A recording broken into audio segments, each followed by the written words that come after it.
Hello friends, welcome back to the channel. ఇదేంటి అంటే బొమ్మిడాయలు.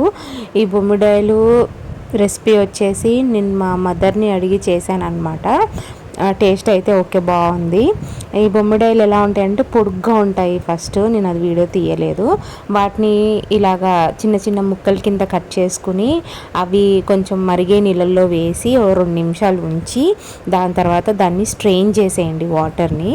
తర్వాత మనం వీటిని వేయించుకోవాలన్నమాట. ఒక ఆయిల్ కొంచెం ఎక్కువ వేసుకోండి వేగేటట్టు. ఆ బొమ్మిడాయలు అందులో వేసేసి గోల్డెన్ బ్రౌన్ వచ్చేదాకా వేయించుకున్నాను. ఇవి కట్ చేసినప్పుడు వచ్చినంత వాసన కర్రీ వండిన తర్వాత లేదు. గోల్డెన్ బ్రౌన్ అయిపోయిన తర్వాత అవన్నీ ఒక బౌల్లోకి తీసేసుకోండి. అదే ఆయిల్లో మనము ఆవాలు, జీలకర్ర ఉంటే మీరు మెంతులు వేసుకోండి, లేదంటే స్కిప్ చేయండి. కానీ మెంతులు ఉంటే టేస్ట్ బాగుంటుంది అని చెప్పేసి అన్నారనమాట మా మదరు. అదే దాంట్లో ఉల్లిపాయలు వేసుకున్నాను. ఉల్లిపాయలు వచ్చేసి కొంచెం ఎక్కువ పడతాయి అనేసరికి నేను బాగా ఎక్కువ వేసేసాను, 5 ఉల్లిపాయల దాకా. మీరు ఒక 3 ఉల్లిపాయలు వేసుకోండి, ఎందుకంటే కర్రీ కొంచెం తీయగా అయింది. ఆ ఉల్లిపాయల్లోనే మనము పచ్చిమిరపకాయలు, కరివేపాకు వేసేసి అవి వేగిన తర్వాత దాంట్లో బొమ్మిడాయలు వేసి వేయించుకుని అవి వేగిన తర్వాత మళ్ళీ ఉప్పు, పసుపు, కారము, గరం మసాలా ఇంకా మెంతి పొడి వేసి ఒకసారి మంచిగా కలిపేసుకున్నాను. కలిపిన తర్వాత అవి మంచిగా వేగిన తర్వాత మీడియం ఫ్లేమ్లో వేయించుకోండి.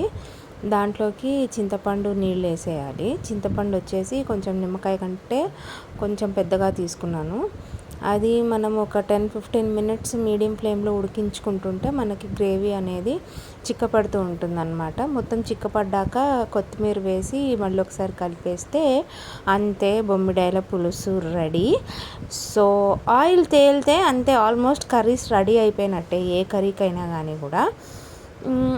ఇందులో చూడటానికి కర్రీ తక్కువ ఉంది అండ్ తినేటప్పుడు కర్రీ అనేది ఎక్కువ రైస్లో కలుస్తుంది అనమాట. సో టేస్ట్ అయితే ఓకే, బాగానే ఉంది, ఎక్సెప్ట్ కొంచెం తీయగా తప్పించి. సో మీరు కూడా ఒకసారి ట్రై చేయండి, టేస్ట్ ఎలా వచ్చిందో నాకు కమెంట్ చేయండి. And please don't forget to subscribe. Thank you.